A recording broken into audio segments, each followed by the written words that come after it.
is probably a lot less free than we imagine.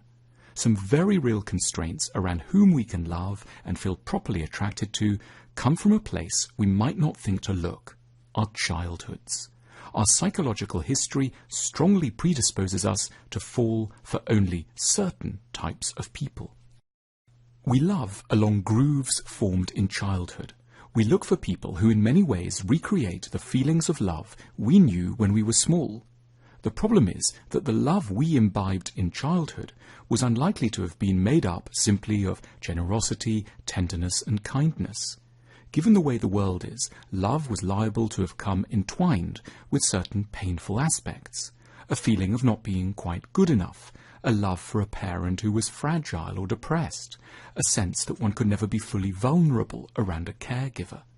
This predisposes us to look in adulthood for partners who won't necessarily simply be kind to us, but who will, most importantly, feel familiar, which can be a subtly but importantly different thing.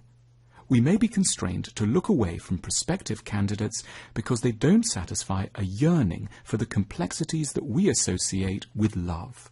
We may describe someone as not sexy or boring, when in truth we mean unlikely to make me suffer in the way I need to suffer in order to feel that love is real. It's common to advise people who are drawn to tricky candidates simply to leave them and find someone more wholesome. This is both theoretically appealing and often practically impossible. We cannot magically redirect the well springs of attraction.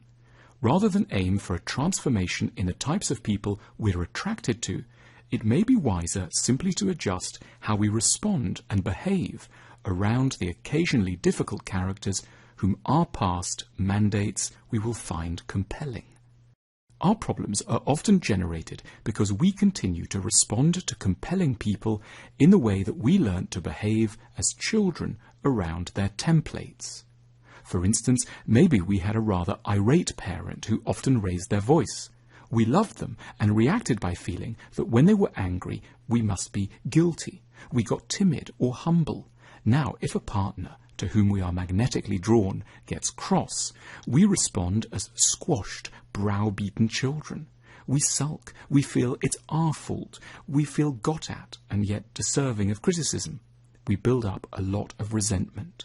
Or perhaps we're drawn to someone with a short fuse, which makes us blow up in turn. Or if we had a fragile, vulnerable parent who was easily hurt, we readily end up with a partner who's also a bit weak and demands us to care for them.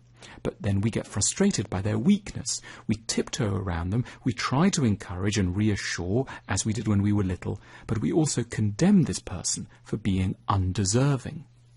We probably can't change our templates of attraction. But rather than seek to radically re-engineer our instincts, what we can do is try to learn to react to desirable candidates not as we did as children, but in the more mature and constructive manner of a rational adult. There is an enormous opportunity to move ourselves from a childlike to a more adult pattern of response in relation to the difficulties we're attracted to. Consider this table. Column A, partner's tricky behaviour. Column B, the childlike response on our part. And column C, the more adult response we should aim for. So, raising our voice could lead to a sense that it's all my fault. But the more mature response would be, this is their issue. I don't have to feel bad.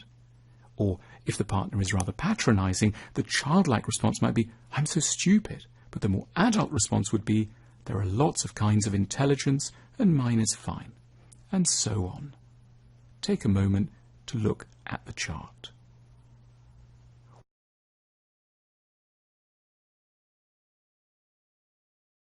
We're almost certainly with somebody with a particularly knotty set of issues which trigger our desires and our childlike defensive moves.